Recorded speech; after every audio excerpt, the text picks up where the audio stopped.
Good morning and welcome to another investor matching session here at Eoniq. Just before I start bringing everybody on screen, that my computer failed at the last minute, so I haven't actually explained to them how the session will work, so they'll hear this the same time as you guys. The session today, very simple. There's only 3 startups. It'll be quite quick. I'll bring on Robert from Media Digital Ventures, who will explain a little bit how they work and how Media for Equity generally works. So if you don't know about it, make sure that you at very least stay on to listen to that part of the event. And then we'll bring on the 3 startups. They have 4 minutes for pitching and then 5 minutes for Q&A. Within the Q&A, obviously, we give priority to Robert because he's giving up his time to join us here today.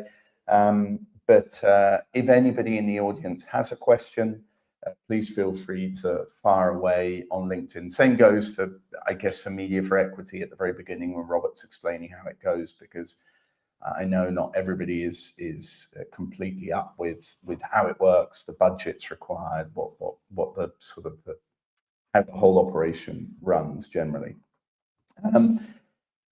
Just before I bring on Robert to explain very quickly who we are, you probably know because you're following Eoniq.fund on LinkedIn, but if you don't happen to know who we are, we're an early stage VC fund. We are agnostic in terms of industry and sector and technology.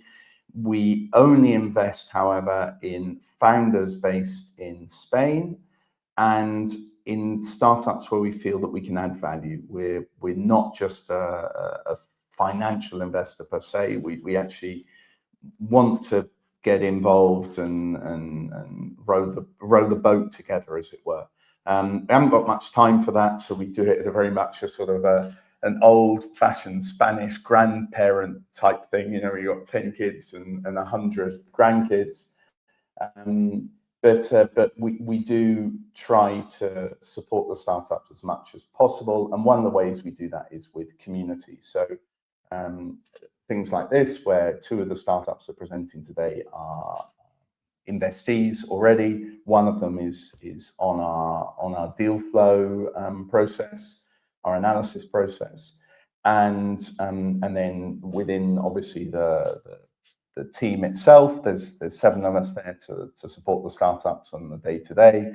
The founders together have their own community where there's very much a support network there, and then obviously the actual investors within the fund. Most of them are willing and able, and when I say able, I mean more because of time, not capacity. They're willing and able to support the startups at different points of time during that process. So we're very much not a black box for our investors. So they can see what's going on. They can see all the reports from the startups and the like. So anyway, that's basically how we operate. I will now bring on Robert so that he explains how Media Digital Ventures operates and more generally how Media for Equity perhaps. Fantastic. No, thank you so Robert, much. Thank you so much, Tom. Yours.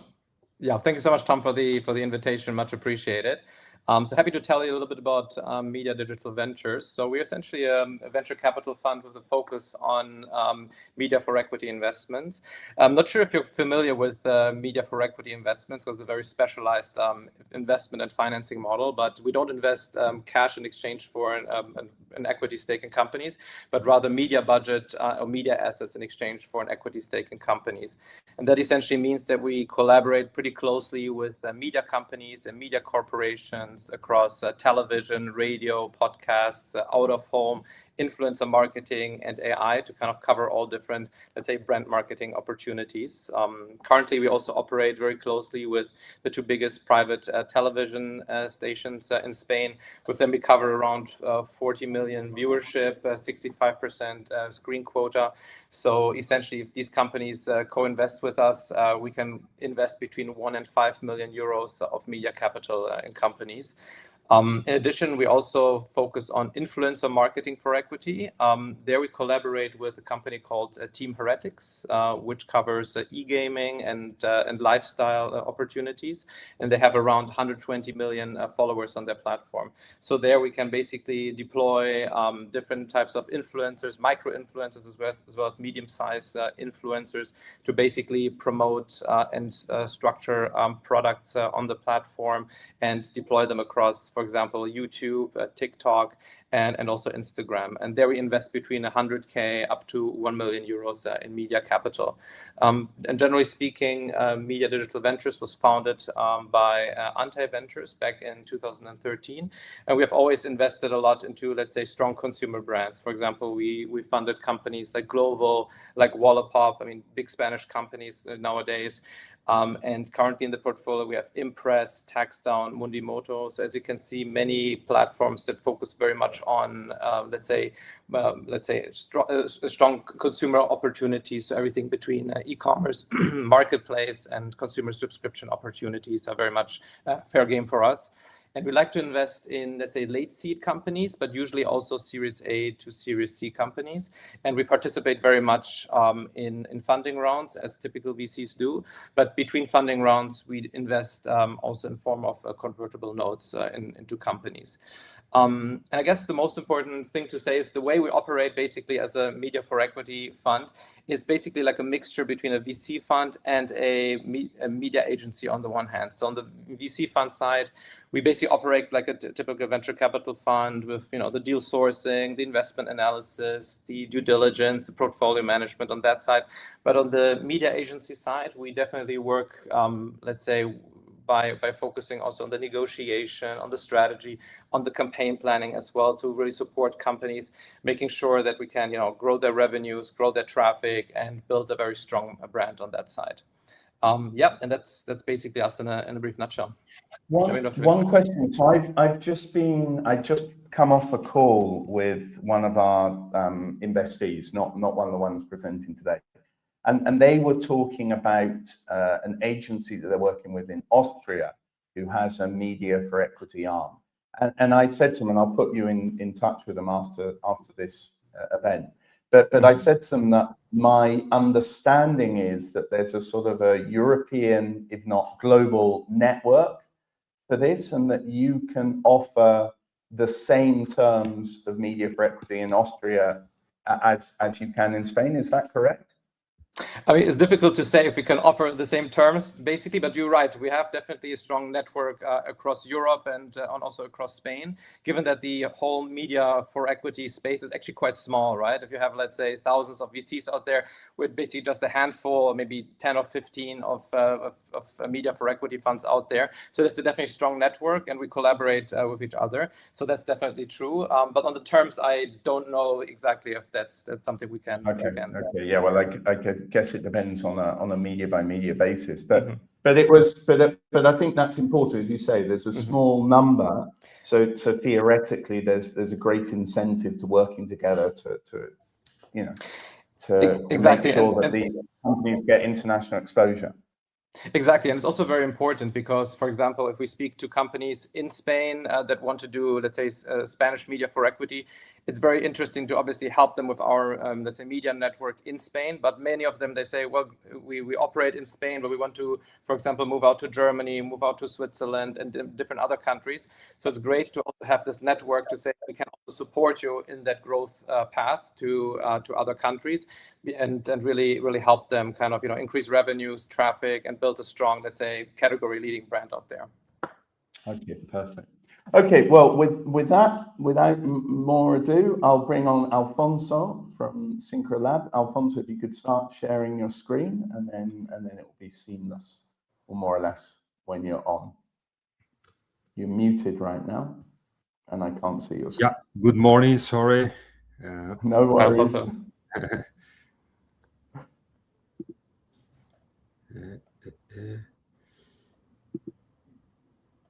Can I? Okay. I've got you. Yeah. Here. Perfect. So, Alfonso, I'll disappear off screen and I'll come back in 4 minutes. When I appear back on screen, it's because the 4 minutes are up. Okay. Okay. Perfect. Then you can see my screen. Sorry. Yes, can see everything. All perfect. Okay. Yeah, good to go. Thank you. All right, good luck. Thank you, Tom.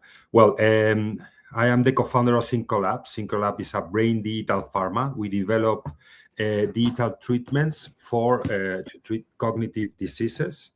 For example, we have obtained the CE mark class 2A for our ADSD prescription.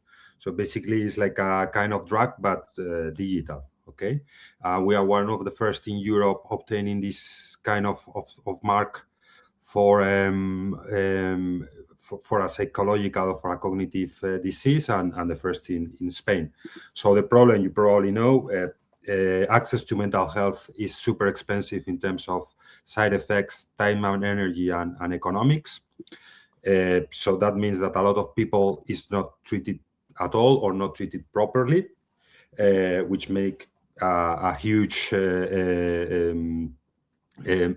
market only in ADSD, and you can imagine in mild cognitive impairment, which is in our pipeline, or stroke, or this kind of things. So we have developed a digital treatment, which is evidence-based, very important, with no side effects, super cost efficient, personalized. Okay, so basically it's an app, it's a kind of video game or gamified task with a web platform for the professional, and a AI engine that in the middle adapts the treatment to the evolution of the patient.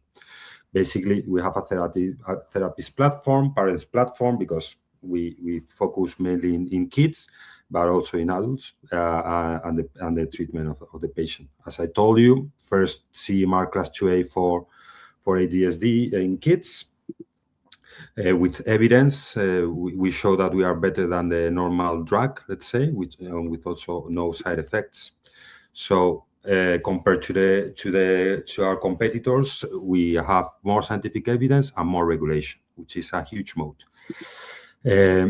We started in many years ago because, as you can imagine, this is a drug, digital drug, so we have to undergo a lot of clinical studies and regulatory paths to obtain our CE mark. But also we have like over-the-counter treatments, okay, for generalist cognitive. So we have a strong roadmap, of course, to focus on more prescriptions, but also in other countries, for example, in Germany, in UK, and in the future, we would like to go to the US, of course. As I told you, pipeline in other treatments, such as mild cognitive impairment, which is the door for the Alzheimer, stroke, ADSD for adults. Right now, our business model is super focused on the B2C. Around 80% of our income comes from B2C model, but also we have a B2B, because sometimes, okay, where the clinicians are the ones who have the patients, so we also address this kind of business. Right now, we are, I think, the biggest ADSD clinic in Spain, with around 400 patients just in this disease. We are around 400K ARR, okay, but of course with a focus to grow a lot in the future. As you can imagine, mental health is a big issue right now. We have very ambitious plans for increasing our revenue. So basically, our team, I am the co-founder, but the main brain behind this is Ignacio de Ramon, which is my business partner, neuropsychologist, experience is in academia and also in the practice of psychology. But also we have Elena Cañadas, for example, who work for Akili, which is one of the biggest American competitors, or people coming from pharma. Also, we have a very strong scientific board with first people in psychology for kids in Spain. And well, right now we have just closed a round of around 3.5 million, but of course always happy to talk with investors, and also coming you from media for equity VC, let's say. I think it's super interesting because I would say 80% of our time is focusing on how to get good leads and designing marketing campaigns. So I think it will be a great fit to collaborate. Okay, and this is it. Thank you very much, Alfonso. So Robert, again, I'll disappear off screen and be back in 5 minutes, and then we know the Q&A time is up. So all yours from now on. If you run out of questions, don't worry, I'm in the background, so I'll come on and move swiftly on. Awesome. Perfect. Thanks so much, Tom. Yeah, and Alfonso, thanks so much for the presentation. Very exciting what you guys are building. Yeah, a couple of questions on my side. I think you mentioned it already regarding the distribution, right? And regarding the marketing channels, right? Which would be something where we could definitely help. One aspect for me to understand is kind of the target audience funnel. And you mentioned obviously B2C on the one hand and B2B, right? On the B2C side, right, it seems like the patient can, reach out to you directly or through the clinician. And I wondered how important are the clinicians or the general practitioners in this space? Do you need to acquire them as well as, like, let's say, partners in that space? Or can I, as a patient or maybe like a family member of a patient, reach out to you directly and say, I would love to kind of use this product also myself without the approval? Just to understand a bit how big or how challenging this whole acquisition is of the distribution channel. Yeah. No, basically the B2C is patients or parents, normally mothers of between 30 and 40, basically. They reach out to us directly, and we provide them with the clinician. Of course, this is a prescription medicine, but we provide them with a clinician that we collaborate with. Okay, but the package is directly for B2C. Okay, so basically then you would provide the clinician, and I, as a, let's say, a concerned parent, I can just reach out to you and say, I love this product. I would love to kind of be involved with it, right? Exactly. Perfect. Now that's great to hear. And regarding kind of the recurrence that you have for your patients, right? I think it on the deck, right, it says that like the whole, like, let's say, revenue pipeline for the SaaS revenues is around, let's say, a couple of months, right, before, let's say, the treatment is ended officially. Does it usually happen that like the patients use it until like those 6 months and then it drops off completely, or do you see kind of usage over multiple years or longer time period as well? Well, right now the treatment is 6 months, and what we are working, and there's some of our clients that stay more, but the average is around that. And right now what we are doing is to give like a maintenance dosage or something like that to extend the lifetime value of the patient, basically. And some of them they reach out to us 1 year later, and we recalibrate, let's say, the treatment, and they start again. Perfect. And with respect to the kind of, I guess, the cohorts, the retention cohorts that you see, how far do usually patients work together with you over time? Just to understand a little bit the recurrency on that part. Right now it's around 6 months, which is basically they complete the treatment. Got it. And with respect to kind of the pharmaceuticals, right? Because I think you also mentioned that on the one hand, obviously, pharmaceuticals also help the patients, but also like your gamified product uses it. Is there any, let's say, interaction between patients with like pharmaceuticals and with the gaming, or can you replace it, or how does it work? Some patients are probably like treated by the pharmaceuticals, others are not, right? There can be maybe the gamified version can help, but it's not like, let's say, a competition between those two, right? I understand. No, it's not a competition. It's not a competition. In fact, one of our investors is a pharmaceutical company which sells a lot in the ADSD space. We are not, of course, between you and me, we would like to replace it, but it's not that easy to tell somebody to drop the treatment, right? You have to be very careful with that. Got it. And with respect to competition, right? I mean, you, as you've shown, right, you kind of like, you see yourself as the most, let's say, regulated and also scientifically proven product out there. How do competitors do that, right? Do they have a similar profile as you to kind of like also offer, let's say, the product through the clinicians, or how do you compete with them? Because I understand you have, of course, also like a patented product, right? A strong moat here, just to understand, like, if you see yourself as like, let's say, top of the line here, or if there's a lot of competition also around, which is obviously for us quite important for the target audience, right? To make sure how to position yourself also. So well, can you repeat the question? Sorry, I didn't. Sure. Just to understand a bit how you compete with the other companies that you've shown on this one slide, right? If you see yourself, let's say, strongly basically as one of the strongest, let's say, players in the market, right? Best regulated on the one hand, or with the most regulatory parts, and also with very strong on the scientific aspect versus the other competitors, that it's easier for you, I guess, to place yourself on the top of the competitor line. Basically, I wanted to say, like, how competitive is the market essentially as a well, there are some digital treatments, of course, but I think in Europe there is no such company with the regulation now. With the evidence, we have 3 papers in top tier magazines, and also we adapt very easily the treatment, because, for example, we have other competitors that basically they have brought the physical treatments, with paper and a pen to digital, and they have digitalized the treatment. I think we have addressed the problem through a native digital treatment. Okay, so we use AI, we use gamification. I think that makes us very different. Perfect. No, thanks so much. Thank you very much, Alfonso. Thank you. Well presented. And I'll let you go and bring on Ivan. So we're staying within the realm of augmented reality. Ivan, if you could start sharing your screen. Yeah.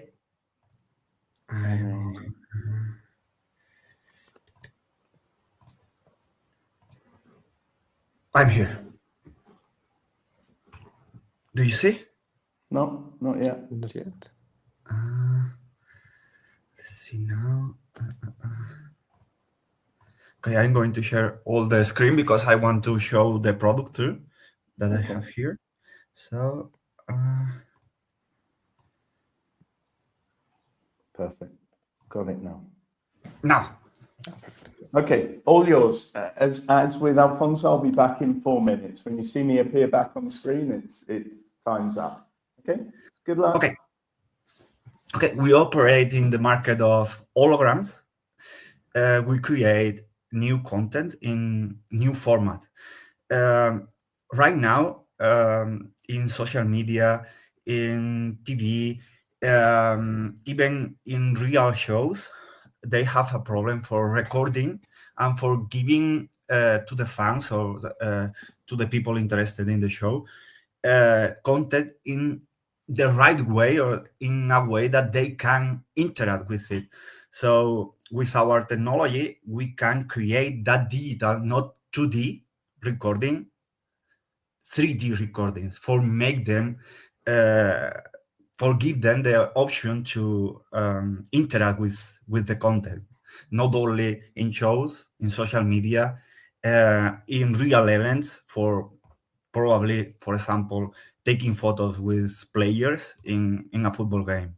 Okay, so for doing this right now, a lot of studios in the world are very, very big, and they can't be mobile.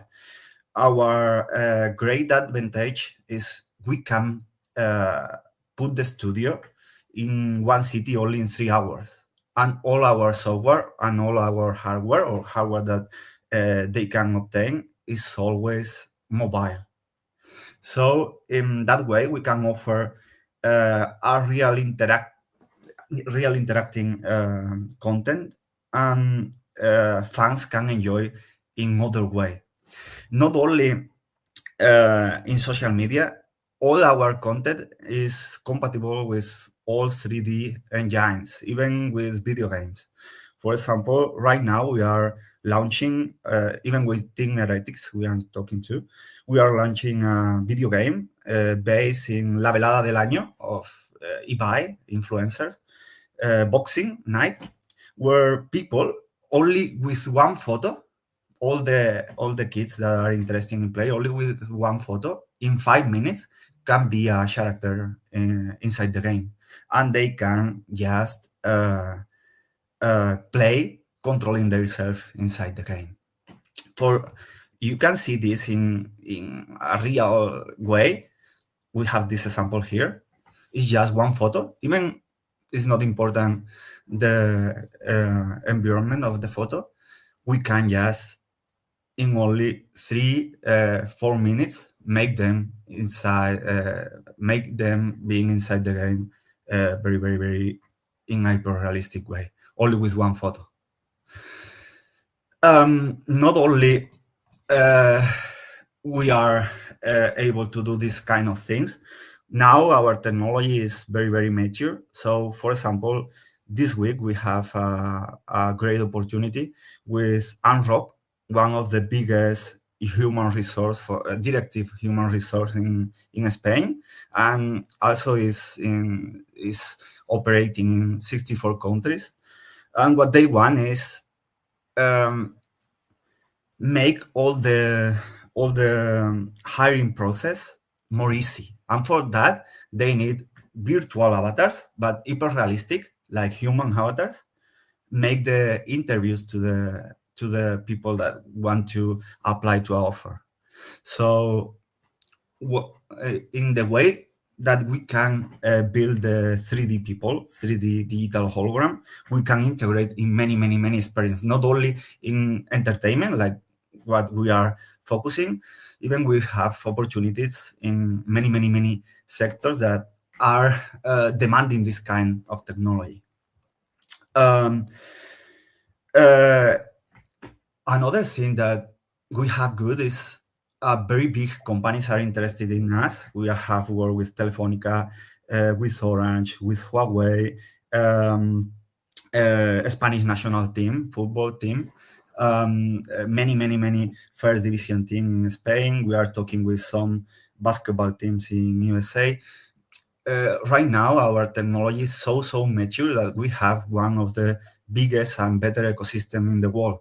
Not only using like recording us, we can offer the software to others, because right now we have this product that make any studio can record this kind of content, process themselves in their own computers, and provide to their clients.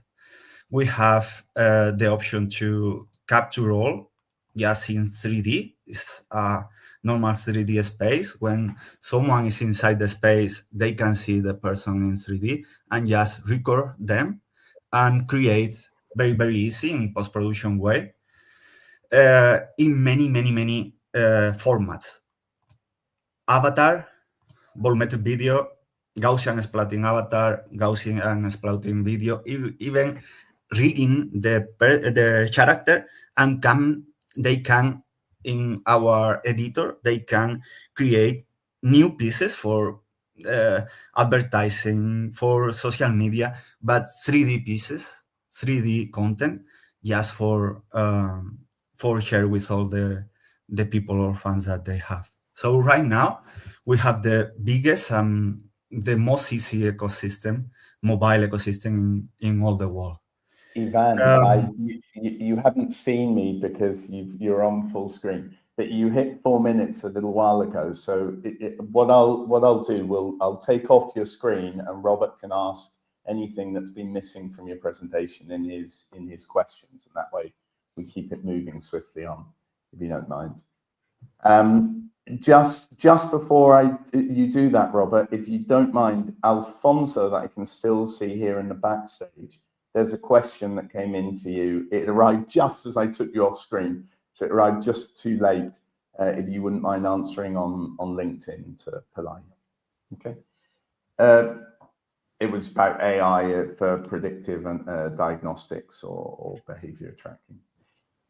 Robert, all yours then for the questions, and again, I'll be back in 5 minutes. Perfect. No, thanks so much, Ivan, for the presentation. Very exciting. Also very exciting to see, right, that you're already working together with influencers and also with heretics, right, which obviously like matches kind of the fit quite well, because I also noticed that working with influencers could be quite interesting, and also in e-gaming, right, because kind of the augmented reality works very well there. I'd be just curious to understand, of course, if you can share it, right? Like what the current relationship is with Team Heretics. Have you already integrated with them? Are you working with them? Or is it basically just a previous interaction with them? Because obviously for us, it could also be very interesting to have a chat, right, on that side and see how we can obviously help as well. We are talking with them for helping us in the launching of the boxing game, because we are talking with the official La Velada with Ibai and his team.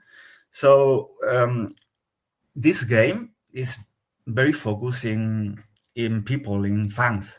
So, and they can be part of the game. They can be a character of the game. So for this kind of product, I think it's very important work with influencers, because they have a massive fans, and yes, they can 20 minutes play the game, and that video can arrive to a lot of people, can reach a lot of people. So we are talking with Team Heretics in the way that all their influencers can play and share with their fans, so we can obtain much more players for the game and much more avatars, because it's not only what they have to pay for avatar, is we are going to have all that data, and with that data we can do a lot of things in different sectors after. And with respect to the ecosystem that you're building, right? I understand, obviously, as a user, right, you're kind of placed in the let's say virtual ecosystem. Are you already also building kind of like a whole virtual world around it, right? To kind of be able for people to talk to each other, to like do challenges, do missions and whatnot, to kind of really create a bit of a system for that, right? On the B2C side. Yeah. In B2C, they can have all the digital world around this that they can play, not only boxing game. We are also working in trading hologram games with football, in games for the next World Cup. So it's like in B2C, they have a world that they can enjoy, but not only in B2C. Thanks to our software and thanks that all our technology is mobile, in B2B, all the studios that want to create this kind of content, they can use our software, because it's prepared for we can send them a license and they can start to use to create 3D content in an easy way. And how does the business model work currently, right? Because obviously you're collaborating with B2B, right? Primarily, right? That kind of like that delivers to B2C. Just to understand like how, like what do you charge to B2B companies? How does that relationship work? And also how broad is it, right? It's almost like obviously like platforms like e-gaming platforms are very fair here, but like do you work with other, let's say, in other industries, with other companies? Where are the use cases basically for the product? We started to work with B2B because at the beginning we have no investment. So we were like trying to do projects for B2B in the way that we can develop the software, and with that money start to go to the real market that we want to go, that is licensing B2B and B2C.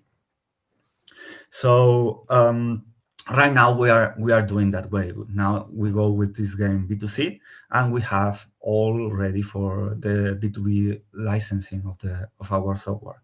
And right now with all the options that I was talking, but if you are interested, I can after show you more the software.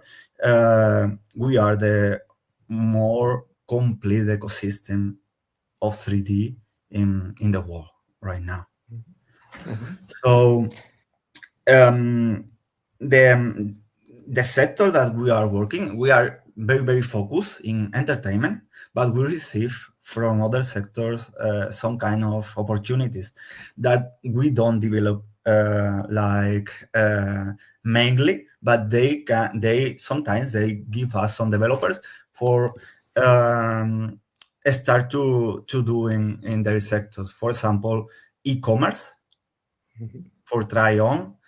Hiring human resource for hiring, for make live video calls with hyper-realistic avatars. And in biomedical sector, we have some inquiries about the data, because we have the real measures of the body of a lot of people. So for building some new products, they want to know average, they want to know in some kind of age what is the average of the measure of the arm, and that different kind of things. Mm-hmm. Just one brief question, if it's possible, with respect to kind of executing, let's say, television campaigns. I'm not even sure if this is something you've thought about, but like for like a 30-second or like, let's say, theoretically even 1 minute campaign, is it something where you could use your technology also to make it a bit more interactive? I'm just wondering if... Yes, you can use, because we can even rigging the character. So even, for example, if you want to do a recording with Messi, maybe you have to wait 8 months and pay a lot of money. We only need to record Messi one time, and we can create a lot of different media pieces for TV, for advertising, for social media, because we can rigging Messi and make him do different movement that really he didn't do when we were recording. Perfect. What Ivan can do there is he can send you some of the videos that were done with the Spanish national team in the last World Cup, because I think that sort of brings it to life. Mm-hmm. Right? And then Exactly. Ivan, we have one question from Pelaya for you with regards to showing tangible ROI to your B2B customers, as these tend to be sort of football teams and singers and the like. I don't know if you could just explain how you do this. We prove them with data, because, for example, I always say this kind of example. Some time ago, Rafa Nadal was doing beer advertising in beach, 0-0 beer advertising, and all the people remember that Rafa Nadal was doing that advertising, but no one remembered the brand, because they were not interacting. They were maybe going to the kitchen to drink water. It was maybe in the halftime of a football match, and they were not sitting just in front of the TV. They were doing other things. So really, they know Rafa Nadal did that, but they don't remember the brand. With AR and with interactive experience, the people for the experience go forward, they need to interact. So they are looking your brand, they are looking the experience, and they are interacting. So that action make the people remember, because they are focusing in it.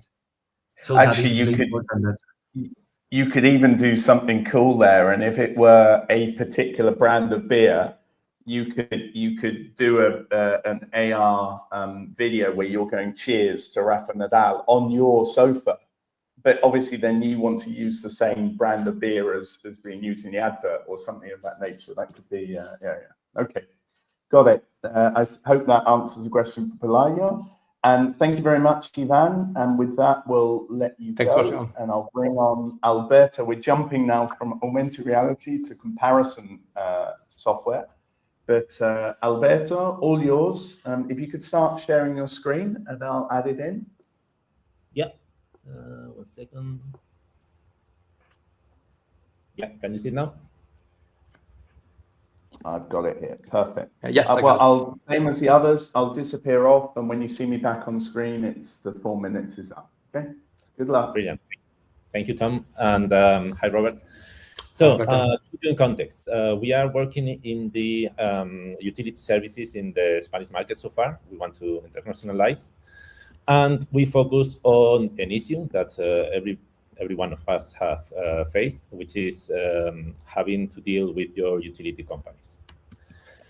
No one really trusts and likes to call the customer when there is a problem. Making a contract or closing a contract for telecommunications, for your energy services, for your insurance is very easy. Now, when you face any kind of problem, they disappear, they hide behind lot of chatbots, AI chatbots, email. No, you are not calling to the right team in the company. So it's really a pain, and we have faced that a number of times, and we get that from our users a lot of times. 85% of the people prefer to talk to another human rather than to a bot. So what do? We sell trust. We assign you a personal agent who will help you solve your problem, will help you compare your fares, and they are the face. So they are the person talking to you through the phone. While they are talking, we have built a whole platform powered by AI that executes, listens to the call, executes in the background, understands what the user is asking for, and gets you a new comparison, gets you a new contract, etc. That is powered as well by integrations with more than 60 different utility companies. So whatever you need, we have it. What's our biggest advantage? We have this person understanding you really, not just leaving it to an AI to good luck with that. I could potentially navigate it, but I don't imagine my father, for example, navigating through several AIs. So that's why we put someone. And that market in Spain is huge.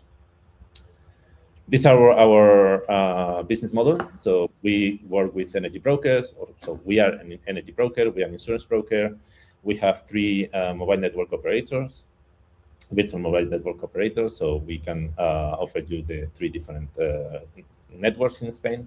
And we are a distributor for several alarm companies. With that, we earn average yearly revenue per user of almost 200 euros, with a lifetime value of 1,000, because we have a rather low churn rate, roughly 1% per month. Yeah, 1.47% per month. And yeah, we have agreements with 100 leading brands. So far, we managed over 20,000 contracts for almost 10,000 unique users. And yeah, that's the model. We have 3 growth opportunities. So the first one is to let the organic growth. So we have a team of 35 managers who are getting our leads to our website, are hitting them, are telling them. And with that, we grow the business organically. We have 2 points we want to use to speed up. That would be our offering our whole platform as a SaaS for B2C businesses. To make it more simple for our managers, we have built up tools. We have packaged the tools to be almost fully automated. That means users can self-serve for part of it, and you always have the manager in the background. We have noticed that a lot of businesses wanted to use the tool directly instead of going through us. So that's what we are doing.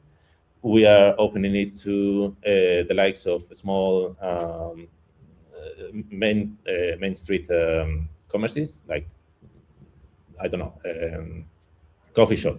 Maybe they have regular users that trust them. They want to make them save some money in their energy services. They can sign up, they can use our tool, they get a revenue share. Something interesting for you, Robert, is we are opening this as well for influencers, for example. You post in a story, and we are working already with a couple of them. You post a story, you're explaining, okay, you can save some money here. Your users will use the tool, self-service, and will save some money, and you get a revenue share, 80% of the revenue we get. So that's something that's a good opportunity there. We are also considering build-up of insurance brokers. So when we first bought our first insurance broker, we managed to cross-sell a lot because we have a lot more services than just insurances on the current use base. So we grew it 5-fold by now and paid off in less than a year and a half. So we are considering using some funds to actually build up, acquire new insurance brokers and build up on their current user portfolio. These are some numbers. So we are growing quite strongly, or almost 3 by per year. And we will have positive EBITDA from next year onwards. This is our current investment round. So we already obtained 2.3 million through different investors. The main investor is Europea Seguros, which is an insurance company in Spain. And we have 1.7 still open. We have 500,000 committed by the Spanish Society for Technology Transformation, but still a bit to go. And yeah, any questions? Happy to answer them. Brilliant. Thank you very much, Alberto. So Robert, all yours. And again, I'll be back in 5 minutes' time. Sure. Perfect. Thanks so much, Alberto. Much appreciated. Very interesting, because it seems also very much like a kind of mass market opportunity in that sense. And you mentioned already the influencers is a good way to kind of market it. I could even see, like, say, television be quite good, or many other, let's say, media assets here. So the key question would be kind of, where do you see currently your target audience? You know, do you see it more on the, let's say, younger people side, or a bit older, or quite flexible? Just to understand a little bit where most of your customers currently come from. Yeah, it's relatively flexible. Out of the 10,000, I would say roughly 35% are people over 60. So people who are not familiar with the technology and really don't want to go through a digital process for this. 35 or so is people who are busy. So 30 to 40 years old, kids, work. I really don't have time to go through my energy bill and see if everything is fine or not. And yeah, it's rather split, but these are the two main groups. Mm-hmm. Perfect. Well, that's great to understand. And regarding your business model directly, right? I mean, you mentioned kind of the kind of B2C SaaS model, right? Yeah. How does it actually work? Is it like you just charge us a regular fee basically, or does it depend on like how many of the services are being used by customers? Just to understand a bit how that works. So for the end customer, it's free. It's a free service. Mm-hmm. Okay. We get a fee every time we close a contract with one of the companies. I see. So essentially, let's say for the end customer, it's free, but then like whenever a company signs up with you, kind of they pay you basically a sign to kind of take care of the, let's say, customer service on that side. Exactly. Yeah. Mm-hmm. And on the customer, yeah. Sorry. Yeah, they pay for customer acquisition and customer service. Perfect. And with respect to the customer service directly, right? You mentioned that obviously the user wants to have a customer agent they can speak to, right? They feel like comfortable with. So basically AI is a little bit in the background here, right? I want to understand a little bit, because obviously, like, you know, with the whole times of AI and so on, it's probably a question you get a lot, like how does AI kind of play into that? Because obviously, yes, you need the human version of an agent, but I can imagine AI also plays a big role, right, in the background to like analyze the data, make sure it's as efficient as possible. So I'm curious to kind of understand this part a little bit. How do you see, when the company develops over time, AI playing a role while still, I assume, keeping this human aspect here? Yeah. That's indeed a question we get a lot. We were in Mobile World Congress just a month ago, and people were like, "What? No, that's the opposite we want to say." Yeah. So AI, it definitely plays a big role to make this efficient, because if you let the agent do everything, then they have to handle things in 100 different companies, 4 different services. It's just impossible. So AI plays a huge role. What we do is they listen to the conversation. So we have a 360 profile of the customer. They listen to in real time to the phone, if they are talking to the phone, to the WhatsApp, which is another very common communication method with our customers, and they can execute. So so far we haven't fully automated yet. So what it does is they will propose our agent. Oh, it seems that your customer wants to contract a car insurance. Here is what you need to ask them. They listen to the information, and they execute a comparison through API with the different companies. Then they will present it in real time to the agent, instead of the agent having to do all of that. So the agent is just listening, understanding, empathizing, and then presenting. Okay, for your car, maybe you should go with Generali because it's a cheap one with good coverage. Mm-hmm. Perfect. And if yes, then say, yeah, okay, execute, and then the AI executes. Perfect. No, that makes sense. And regarding your marketing services in general, right? I mean, you mentioned obviously organic growth being important, right? It's like a classic way, but then obviously also like probably like paid marketing or anything else. So just to understand a bit, how do you split it currently between, let's say, organic growth of your platform, paid growth, and yeah, just how has been organic growth also like developing, right? Because obviously for a platform like yours, I can see that it's very mass market, right? So I can imagine many people like really jumping on it quite quickly. Yeah, historically we were a comparison platform online, so we get a lot of traffic to our website. We get roughly 90,000 leads per month, so we have enough to give work to our 35 agents. Imagine reaching out to 90,000 people is a fair amount.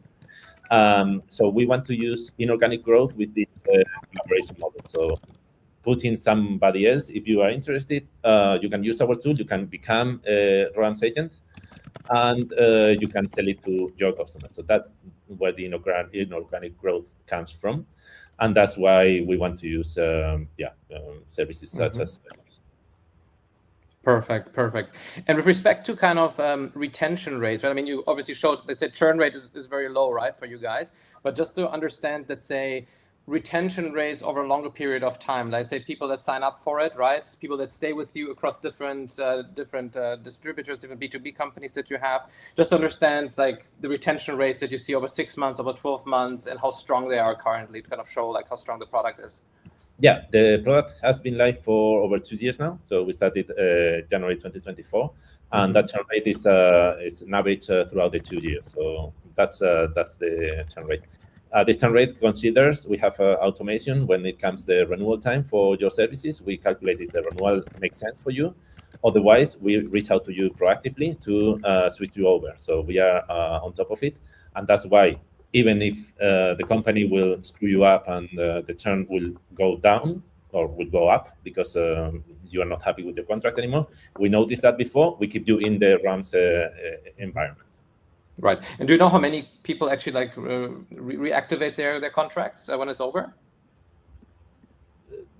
They are never over. Utilities are really never over.